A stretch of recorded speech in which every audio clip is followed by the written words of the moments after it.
Hello students, welcome to Shweta Yadav Tutorials.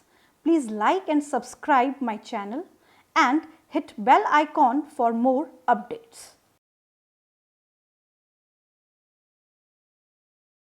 Pedigree को समझने के लिए हम कुछ स्टेप्स या कुछ रूल्स की बात करेंगे। अगर बच्चों को रूल्स समझ में आ जाते हैं तो पेडिग्री बच्चों के लिए बहुत ज़्यादा आसान हो जाती है। बच्चा किसी भी टाइप का कोई भी question related to the pedigree कर सकता है। अब जब हम पेडिग्री रिलेटेड क्वेश्चंस करेंगे आगे जाके तो हम वहाँ पे 4 कंडीशन को एज्यूम करके चलेंगे, जैसे autosomal recessive, autosomal dominant, x linked recessive, x linked dominant. अगर पेडिग्री में वाई लिंक्ड भी है या साइटोप्लाज्मिक इनहेरिटेंस भी है तो वो सिचुएशन हमें बिल्कुल क्लियर होती है, ये बात हम ऑलरेडी कर चुके हैं। तो मेनली जो कंफ्यूजन होता है वो होता है AR, AD, XR और XD में। Autosomal dominant, autosomal recessive, x linked dominant, x linked recessive. तो इस कंफ्यूजन को दूर करने के लिए हम कुछ रूल्स के बारे में पढ़ेंगे और एक बार अगर रूल समझ में आ गए तो हमें हर चीज स्टेप बाय स्टेप क्लियर हो जाएगी। तो हम सबसे पहले स्टार्ट कर रहे हैं स्टेप 1।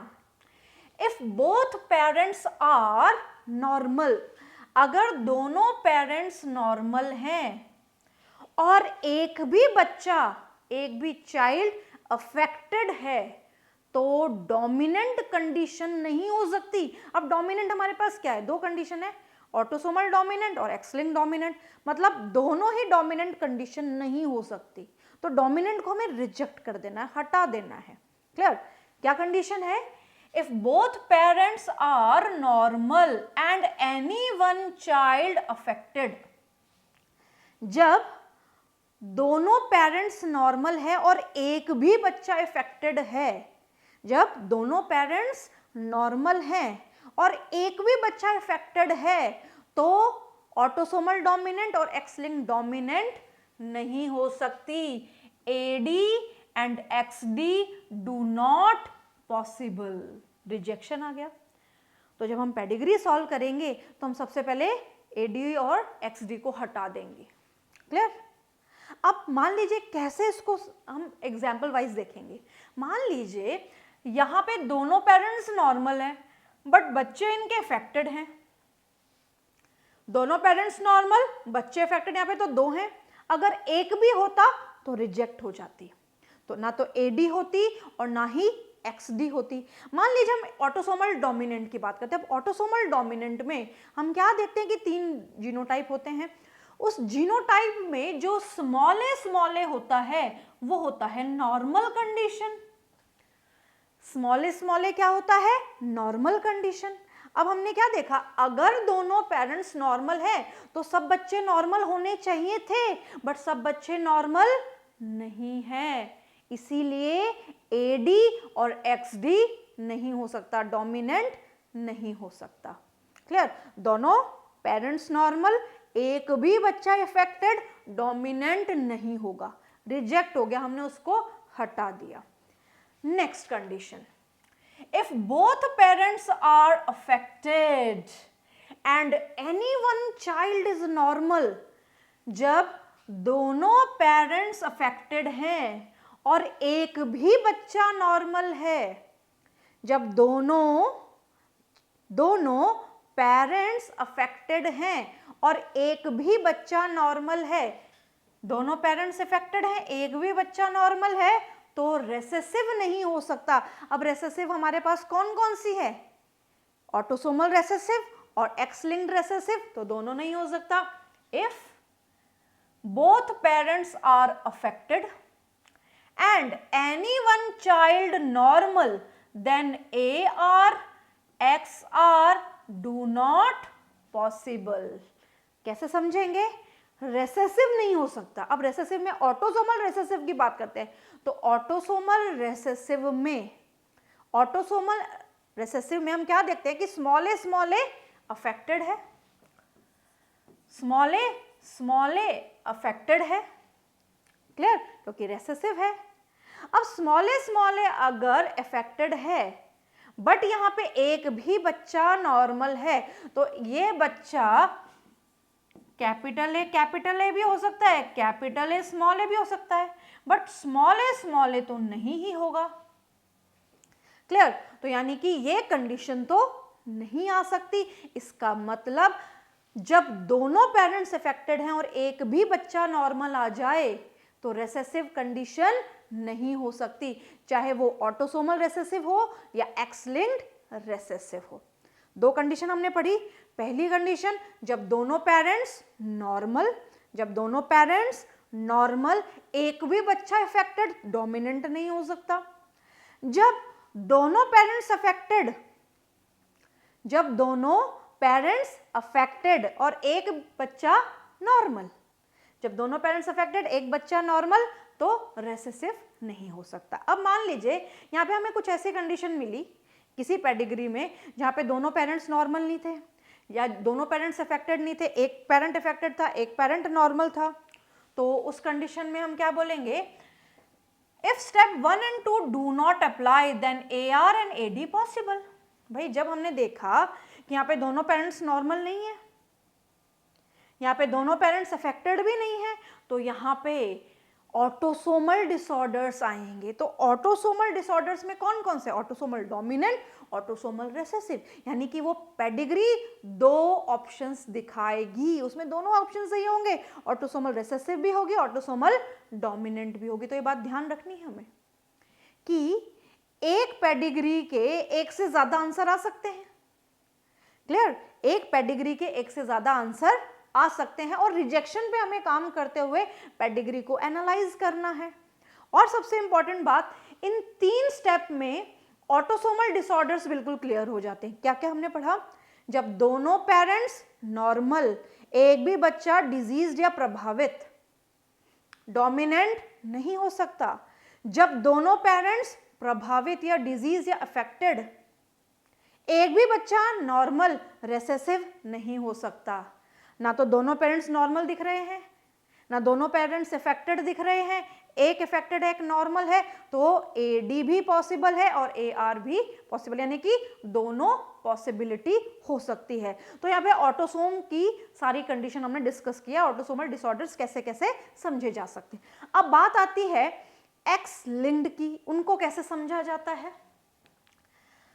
स्टेप 3 कैसे समझेंगे? स्टेप 3 को, स्टेप 3 में हम क्या देखेंगे?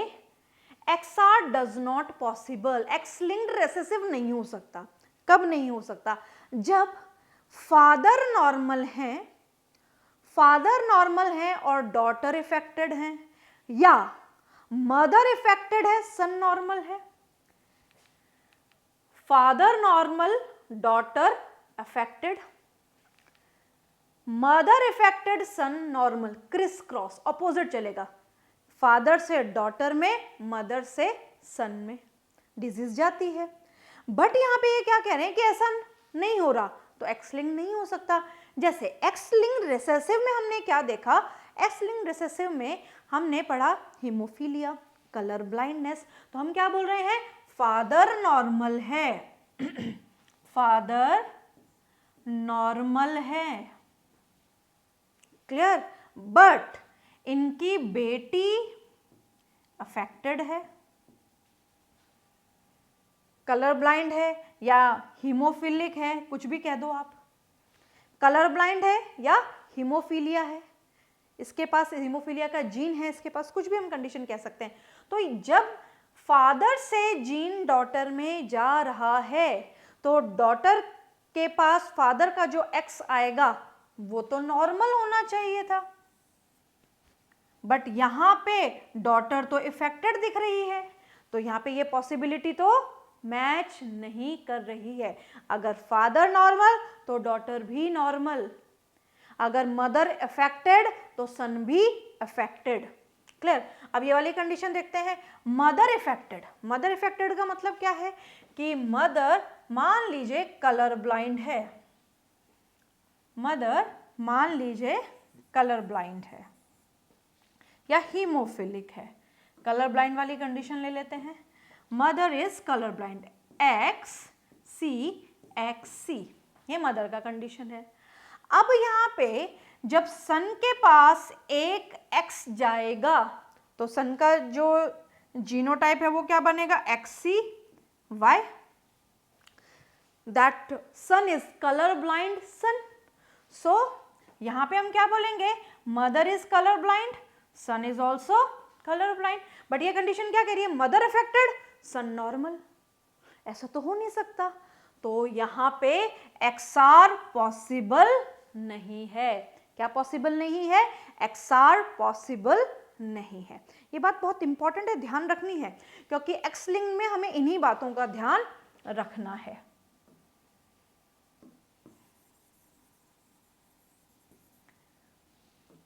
एक्स लिंक्ड रेसेसिव नहीं हो सकती। क्लियर? तो एक्स लिंक्ड रेसेसिव कब नहीं होगी, एक्स लिंक्ड रेसेसिव जब नहीं होगी जब फादर नॉर्मल होंगे, daughter affected and mother affected, son normal. X linked does not possible. Next, अगर स्टेप 3, अगर मान लीजिए ये स्टेप 3 अप्लाई नहीं हो रहा है तो यहां पे XR को पॉसिबल हम करेंगे, यानी कि XR हो सकता है। Next condition, step 4, x linked dominant, जो कि एक्स लिंक्ड रिसेसिव का उल्टा है। कैसे देखेंगे, यहां पे फादर नॉर्मल है, डॉटर इफेक्टेड है, तो यहां पे नॉर्मल और इफेक्टेड को चेंज कर दो, father affected daughter normal, father affected daughter normal, and mother normal sun affected, mother normal sun affected. XD not possible, X-linked dominant is not possible। तो यहां पे हमने क्या समझा, हमने 4 स्टेप्स के बारे में समझा। 4 स्टेप्स में क्या थे, शुरू से देखते हैं, एक बार और चीज यहां पे देख लेते हैं।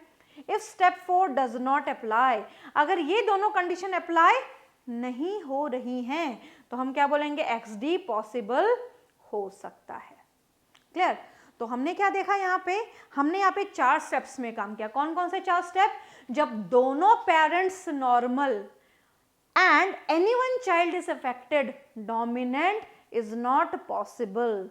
If both parents are affected, दोनों पेरेंट्स अफेक्टेड हैं और एक भी बच्चा नॉर्मल है तो रेसेसिव नहीं हो सकता। जब दोनों पेरेंट्स नॉर्मल भी नहीं है, दोनों पेरेंट्स अफेक्टेड भी नहीं है, एक पेरेंट नॉर्मल है, एक पेरेंट अफेक्टेड है, तो यहां पे ऑटोसोमल डोमिनेंट और ऑटोसोमल रिसेसिव की कंडीशन आ सकती है। क्लियर? तो ऑटोसोम्स वाली तीनों कंडीशंस हमें यहां तक क्लियर हो जाएंगी, यहां तक पूरी क्लियर हो जाएंगी। बचे एक्स लिंक्ड, तो एक्स लिंक्ड रिसेसिव को हमें कैसे देखना है, कैसे रिजेक्ट करना है, अगर father normal daughter affected, XR नहीं हो सकती, mother affected son normal, mother affected son normal, तो भी XR नहीं हो सकती। क्लियर? XD को कैसे देखेंगे, XD के लिए उल्टा कर देंगे XR का, father affected daughter normal, father affected daughter normal, XD नहीं हो सकती। मान लीजिए ये अप्लाई नहीं हो रहा तो मदर को अप्लाई करके देख लीजिए, मदर नॉर्मल सन अफेक्टेड। तो ये अगर स्टेप्स हमें याद हो गए तो हम किसी भी पेडिग्री को ढंग से एनालाइज कर सकते हैं। तो ये 4 स्टेप समझना सबसे ज्यादा जरूरी है। 4 स्टेप्स को प्रॉपरली अप्लाई करना भी उतना ही जरूरी है। तो स्टेप जैसे दिए गए हैं उनको वैसे ही फॉलो करना जरूरी है।